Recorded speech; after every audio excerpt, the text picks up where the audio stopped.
साहिल के कैंप से रॉबिन, उसके 4 साथियों और 6 लड़कियों को 15 मुहाफिजों की गार्ड में काहिरा के लिए रवाना कर दिया गया था। कासिद उनसे पहले रवाना हो चुका था। कैदी ऊंटों पर थे और गार्ड घोड़ों पर। वो मामूल की रफ्तार पर जा रहे थे और मामूल के मुताबिक पड़ाव कर रहे थे। वो बेखौफ व खतर जा रहे थे। वहाँ किसी दुश्मन के हमले का डर नहीं था। कैदी निहत्ते थे और उनमें 6 लड़कियां थीं। किसी के भागने का भी डर नहीं था, मगर वो ये भूल रहे थे कि ये कैदी तरबियत याफ्ता जासूस हैं, बल्कि ये लड़ाका जासूस थे। इनमें जो ताजिरों के भेस में पकड़े गए थे वो चुने हुए तीरंदाज और तेगजन थे, और लड़कियां महज लड़कियां नहीं थीं जिन्हें वो कमजोर औरत समझ रहे थे। इन लड़कियों की जिस्मानी दिलकशी, यूरोपी रंगत की जाज़बियत, जवानी और उनकी बेहयाई ऐसे हथियार थे जो अच्छे अच्छे जाबिर हुक्मरानों से हथियार डलवा देते। मुहाफिजों का कमांडर मिस्री था। उसने देखा कि इन 6 में से एक लड़की उसकी तरफ देखती रही है, और वो जब उसे देखता है तो लड़की के होंठों पर मुस्कुराहट आ जाती है। ये मुस्कुराहट उस मिस्री को मोम कर रही थी। शाम के वक्त उन्होंने पहला पड़ाव किया तो सबको खाना दिया गया। उस लड़की ने खाना न खाया। कमांडर को बताया गया तो उसने लड़की के साथ बात की। लड़की उसकी जबान बोलती और समझती थी। लड़की के आंसू निकल आए। उसने कहा कि वो उसके साथ अलहदगी में बात करना चाहती है। रात को जब सब सो गए तो कमांडर उठा। उसने लड़की को जगाया और अलग ले गया। लड़की ने उसे बताया कि वो एक मजलूम लड़की है। उसे फौजियों ने एक घर से अगवा किया और अपने साथ रखा। फिर उसे जहाज में अपने साथ लाए, जहां वो एक अफसर की दाश्ता बनी रही। दूसरी लड़कियों के मुतालिक उसने बताया कि उनके साथ उसकी मुलाकात जहाज में हुई थी। उन्हें भी अगवा करके लाया गया था। अचानक जहाजों पर आग बरसने लगी और जहाज जलने लगा। इन लड़कियों को एक कश्ती में बिठाकर समंदर में डाल दिया गया। कश्ती उन्हें साहिल पर ले आई, जहां उन्हें जासूस समझकर कैद में डाल दिया गया। ये वही कहानी थी जो ताजिरों के भेस में जासूसों ने इन लड़कियों के मुतालिक सलाहुद्दीन को बताई थी। मिस्री गार्ड कमांडर को मालूम नहीं था, वो ये कहानी पहली बार सुन रहा था। उसे तो हुक्म मिला था कि ये खतरनाक जासूस हैं, इन्हें काहिरा ले जाकर सुल्तान के एक खुफिया महकमे के हवाले करना है। इस हुक्म के पेश नजर वो इन लड़कियों को या इस लड़की की कोई मदद नहीं कर सकता था। उसने इस लड़की को अपनी मजबूरी बता दी। उसे मालूम नहीं था कि लड़की की तरकश में अभी बहुत से तीर बाकी हैं। लड़की ने कहा कि मैं तुमसे कोई मदद नहीं मांगती। तुम अगर मेरी मदद करोगे तो मैं तुम्हें रोक दूंगी, क्योंकि तुम मुझे इतने अच्छे लगते हो कि मैं अपनी खातिर तुम्हें किसी मुसीबत में नहीं डालना चाहती। मेरा कोई गमखार नहीं। मैं इन लड़कियों को बिल्कुल नहीं जानती और इन आदमियों को भी नहीं जानती। तुम मुझे रहमदिल भी लगते हो और मेरे दिल को भी अच्छे लगते हो, इसलिए तुम्हें ये बातें बता रही हूँ। इतनी खूबसूरत लड़की के मुंह से इस किस्म की बातें सुनकर कौन सा मर्द अपने आप में रह सकता था। ये लड़की मजबूर भी थी, रात की तन्हाई भी थी। मिस्री की मर्दानगी पिघलने लगी। उसने लड़की के साथ दोस्ताना बातें शुरू कर दी। लड़की ने एक और तीर चलाया और सलाहुद्दीन अय्यूबी के किरदार पर जहर उगलने लगी। उसने कहा कि मैंने तुम्हारे गवर्नर सलाहुद्दीन अय्यूबी को अपनी मजलूमियत की ये कहानी सुनाई। मुझे उम्मीद थी कि वो मेरे हाल पर रहम करेगा, मगर उसने मुझे अपने खैमे में रख लिया और शराब पीकर मेरे साथ बदकारी करता रहा। उस वहशी ने मेरा जिस्म तोड़ दिया है। शराब पीकर वो इतना वहशी बन जाता है कि उसमें इंसानियत नहीं रहती। मिस्री का खून खौल गया। उसने बिदक कर कहा कि हमें कहा गया था कि सुल्तान सलाहुद्दीन अय्यूबी मोमिन है, फरिश्ता है, शराब और औरत से नफरत करता है। मुझे अब उसी के पास ले जाया जा रहा है। लड़की ने कहा, अगर तुम्हें यकीन ना आए तो रात को देख लेना कि मैं कहाँ होंगी। वो मुझे कैद खाने में नहीं डालेगा, अपने हरम में रख लेगा। मुझे उस आदमी से डर आता है। इस किस्म की बहुत सी बातों से लड़की ने उस मिस्री के दिल में सलाहुद्दीन अय्यूबी के खिलाफ नफरत पैदा कर दी और वो पूरी तरह मिस्री पर छा गई। उसके दिल और दिमाग पर कब्जा कर लिया। मिस्री को मालूम नहीं था कि यही इन लड़कियों का हथियार है। लड़की ने आखिर में उसे कहा, अगर तुम मुझे इस जलील जिंदगी से निजात दिलाओ तो मैं हमेशा के लिए तुम्हारी हो जाऊंगी और मेरा बाप तुम्हें सोने की अशरफियों से मालामाल कर देगा। उसने उसका तरीका ये बताया, मेरे साथ समंदर पार भाग चलो, कश्तियों की कमी नहीं। मेरा बाप बहुत अमीर आदमी है। मैं तुमसे शादी कर लूंगी और मेरा बाप तुम्हें निहायत अच्छा मकान और बहुत सी दौलत देगा। तुम तिजारत कर सकते हो। मिस्री को ये याद रह गया था कि वो मुसलमान है। उसने कहा कि वो अपना मजहब तर्क नहीं कर सकता। लड़की ने जरा सोचकर कहा कि मैं तुम्हारे लिए अपना मजहब छोड़ दूंगी। उसके बाद वो फरार और शादी का प्रोग्राम बनाने लगे। लड़की ने उसे कहा कि मैं तुम पर जोर नहीं देती, अच्छी तरह सोच लो। मैं सिर्फ जानना चाहती हूँ कि मेरे दिल में तुम्हारी जो मोहब्बत पैदा हो गई है, इतनी तुम्हारे दिल में पैदा हुई है या नहीं। अगर तुम मुझे कबूल करने पर आमादा हो सकते हो तो सोच लो और कोशिश करो कि काहिरा तक हमारा सफर लंबा हो जाए। हम एक बार वहाँ पहुँच गए तो फिर तुम मेरी बू भी नहीं सूंघ सकोगे। लड़की का मकसद सिर्फ इतना सा था कि सफर लंबा हो जाए और 3 दिनों की बजाय 6 दिन रास्ते में ही गुजर जाएं। इसकी वजह ये थी कि रॉबिन और उसके साथ ही फरार की तरकीबें सोच रहे थे। वो इस कोशिश में थे कि रात को सोए हुए मुहाफिजों के हथियार उठाकर उन्हें कत्ल किया जाए, जो नामुमकिन सा काम था। या उनके घोड़े चुरा कर भागा जाए। अभी तो पहला ही पड़ाव था। उनकी जरूरत ये थी कि सफर लंबा हो जाए ताकि वो इत्मीनान से सोच सकें और अमल कर सकें। इस मकसद के लिए उन्होंने उस लड़की को इस्तेमाल किया। वो मुहाफिजों के कमांडर को कब्जे में ले। लड़की ने पहली मुलाकात में ही ये मकसद हासिल कर लिया और मिस्री को मुंह मांगी कीमत दे दी। मिस्री कोई ऐसा बड़ा रुतबे वाला आदमी नहीं था, मामूली सा ओहदेदार था। उसने कभी ख्वाब में भी इतनी हसीन लड़की नहीं देखी थी। कहाँ एक जीती जागती लड़की जो उसके तसव्वुर से भी ज्यादा खूबसूरत थी उसकी लौंडी बन गई थी। वो अपना आप, अपना फर्ज और अपना मजहब ही भूल गया। वो एक लम्हे के लिए भी लड़की से अलग नहीं होना चाहता था। इस पागलपन में उसने सुबह के वक्त पहला हुक्म ये दिया कि जानवर बहुत थके हुए हैं, लिहाजा आज सफर नहीं होगा। मुहाफिजों और शुतरबानों को इस हुक्म से बहुत खुशी हुई। वो महाज की सख्तियों से उकताए हुए थे। उन्हें मंजिल तक पहुंचने की कोई जल्दी नहीं थी। वो दिन भर आराम करते रहे, गपशप लगाते रहे और उनका कमांडर उस लड़की के पास बैठा बदमस्त होता रहा। दिन गुजर गया, रात आई और जब सब सो गए तो मिस्री लड़की को साथ लेकर दूर चला गया। लड़की ने उसे आसमान पर पहुंचा दिया। सुबह जब ये काफिला चलने लगा तो मिस्री कमांडर ने रास्ता बदल दिया। अपने दस्ते से उसने कहा कि इस तरफ अगले पड़ाव के लिए बहुत खूबसूरत जगह है, करीब एक गाँव भी है जहाँ मुर्गियाँ और अंडे मिल जाएंगे। उसका दस्ता इस पर भी खुश हुआ कि कमांडर उन्हें ऐश करा रहा है। अलबत्ता इस दस्ते में 2 अस्करी ऐसे थे जो कमांडर की इन हरकतों से खुश नहीं थे। उन्होंने उसे कहा कि हमारे पास खतरनाक कैदी हैं, ये सब जासूस हैं, इन्हें बहुत जल्दी हुकूमत के हवाले कर देना चाहिए, बिला वजह सफर लंबा करना ठीक नहीं। मिस्री ने उन्हें ये कहकर चुप करवा दिया कि ये मेरी जिम्मेदारी है कि जल्दी पहुंचूं या देर से। जवाब तलबी हुई तो मुझसे होगी। दोनों खामोश तो हो गए लेकिन वो अलग जाकर आपस में खुसर फुसर करने लगे। दोपहर के बाद उन्हें दूर आगे बहुत से गिद्ध उड़ते और उतरते नजर आए। ये इसकी निशानी थी कि वहाँ कोई मुर्दार है। वो इलाका मिट्टी और रेत के टीलों का था। सहराई दरख्त भी थे। चलते चलते वो इन टीलों में दाखिल हो गए।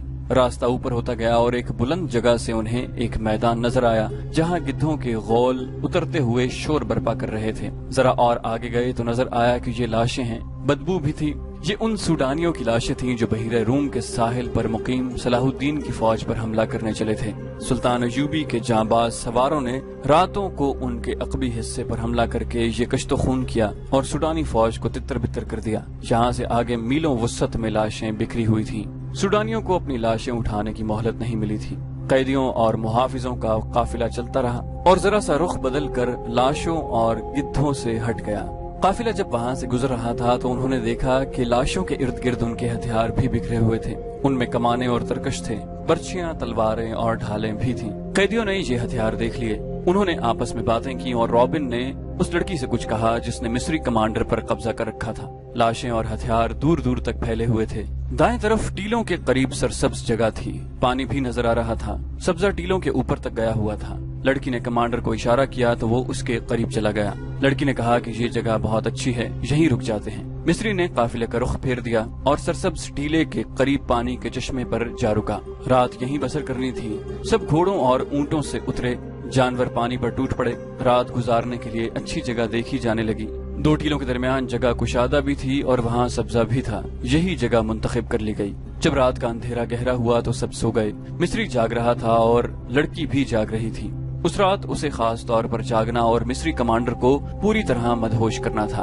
उसे जब खराटों की आवाजें सुनाई देने लगीं तो वो मिस्री के पास चली गई। उसी लड़की की खातिर वो सबसे अलग और दूर हटकर लेटा था। लड़की उसे टीले की ओट में ले गई और वहाँ से और ज्यादा दूर जाने की ख्वाहिश जाहिर की। मिस्री उसकी ख्वाहिश का गुलाम हो गया था। उसे एहसास तक न था कि आज रात लड़की उसे एक खास मकसद के लिए दूर ले जा रही है। वो उसके साथ साथ चलता रहा और लड़की उसे 3 टीलों से भी परे ले गई। वो रुकी और मिस्री को बाहों में ले लिया। मिस्री बेखुद हो गया। उधर रॉबिन ने जब देखा कि कमांडर जा चुका है और दूसरे मुहाफिज गहरी नींद सोए हुए हैं तो उसने लेटे लेटे अपने एक साथी को जगाया। उसने साथ वाले साथी को जगाया। इस तरह रॉबिन के चारों साथी जाग उठे। मुहाफिज उनसे जरा दूर सोए हुए थे।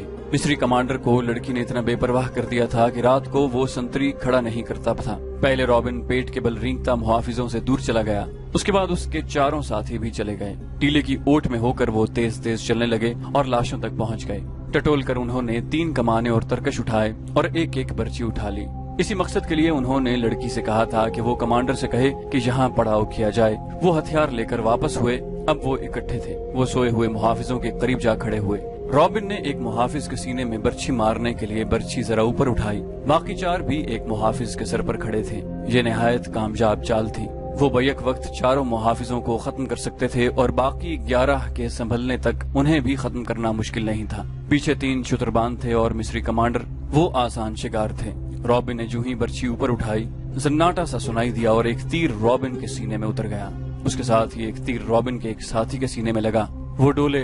उनके 3 साथी अभी देख ही रहे थे कि ये क्या हुआ है कि 2 और तीर आए और 2 और कैदी औंधे हो गए। आखिरी कैदी भागने के लिए पीछे को मुड़ा तो एक तीर उसके पहलू में उतर गया। ये काम इतनी खामोशी से हुआ कि उन मुहाफिजों में से किसी की आंख ही न खुली, जिनके सरों पर मौत आन खड़ी हुई थी। तीरंदाज आगे आए, उन्होंने मशलें रोशन की। ये वो 2 मुहाफिज थे जिन्होंने अपने कमांडर से कहा था कि उन्हें मंजिल पर जल्दी पहुंचना चाहिए।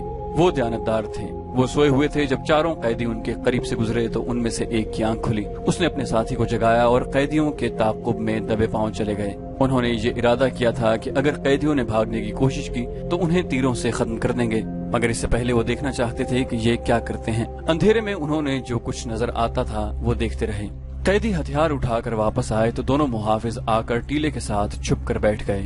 जो ही कैदियों ने मुहाफिजों को बर्छियां मारने के लिए बर्छियां उठाई, उन्होंने तीर चला दिए, फिर चारों को खत्म कर दिया। उन्होंने अपने कमांडर को आवाज दी तो उसे लापता पाया। इस आवाज से लड़कियां जाग उठी और बाकी मुहाफिज भी जागे। लड़कियों ने अपने आदमियों की लाशें देखी। हर एक लाश में एक तीर उतरा हुआ था। लड़कियां खामोश थीं, लाशों को देखती रहीं। उन्हें मालूम था कि ये आदमी आज रात क्या करेंगे। मिस्री कमांडर वहाँ नहीं था और एक लड़की भी गायब थी। मुहाफिजों को मालूम नहीं था कि जब उन कैदी जासूसों के सीनों में तीर दाखिल हुए थे, बिल्कुल उसी वक्त उनके मिस्री कमांडर की पीठ में एक खंजर उतर गया था। उसकी लाश तीसरे टीले के साथ पड़ी थी। उस रात सहरा की रेत खून की प्यासी मालूम होती थी। मिस्री कमांडर अपने मुहाफिज दस्ते और कैदियों से बेखबर उस लड़की के साथ चला गया और लड़की उसे खासा दूर ले गई थी। उसे मालूम था कि उसके साथ ही एक खूनी ड्रामा खेलेंगे, लेकिन मिस्री को एक टीले के साथ लेकर बैठ गई। उसी टीले पर जरा परे बालियान और उसके 6 मुहाफिजों ने पड़ाव डाल रखा था। उनके घोड़े कुछ दूर बंधे हुए थे। बालियान मोबी को साथ लिए टीले की तरफ आ गया। उसके हाथ में शराब की बोतल थी। मोबी ने नीचे बिछाने के लिए दरी उठा रखी थी। बालियान मुहाफिजों से दूर जाकर ऐशो इशरत करना चाहता था। उसने दरी बिछा दी और मोबी को अपने साथ बिठा लिया। वो बैठे ही थे कि रात के सुकूत में उन्हें करीब से किसी की बातों की आवाजें सुनाई दी। वो चौंके और दम साध कर सुनने लगे। आवाज किसी लड़की की थी। बालियान और मोबी दबे पांव उस तरफ आए और टीले की ओट में देखा। उन्हें 2 साए बैठे हुए नजर आए। साफ पता चलता था कि एक औरत है और एक मर्द। मोबी और ज्यादा करीब हो गई और गौर से बातें सुनने लगी। मिस्री कमांडर के साथ उस लड़की ने ऐसी वाज़ेह बातें की कि मोबी को यकीन हो गया कि ये उसकी साथी लड़की है, और ये भी वाज़ेह हो गया कि उसे काहिरा ले जाया जा रहा है। मिस्री ने जो हरकतें और बातें की वो तो बिल्कुल ही साफ थी, किसी शक की गुंजाइश नहीं थी। मोबी जान गई कि ये मिस्री उस लड़की को उसकी मजबूरी के आलम में अय्याशी का जरिया बना रहा है। मोबी ने ये बिल्कुल न सोचा कि इर्द गिर्द कोई और भी होगा, और उसने जो इरादा किया उसका नतीजा क्या होगा। उसने पीछे हटकर बालियान के कान में कहा, ये मिस्री है और ये मेरे साथ की एक लड़की के साथ ऐश कर रहा है। इस लड़की को बचा लो। ये मिस्री तुम्हारा दुश्मन है और लड़की तुम्हारी दोस्त। उसने बालियान को और ज्यादा भड़काने के लिए कहा, ये बड़ी खूबसूरत लड़की है, इसे बचा लो और अपने सफरी हरम में इजाफा कर लो। बालियान शराब पिए हुए था। उसने कमरबंद से खंजर निकाला और बहुत तेजी से आगे बढ़कर खंजर मिस्री कमांडर की पीठ में घोंप दिया। खंजर निकालकर उसी तेजी से एक और वार किया। लड़की मिस्री से आजाद होकर उठ खड़ी हुई। मोबी दौड़ी और उसे आवाज दी।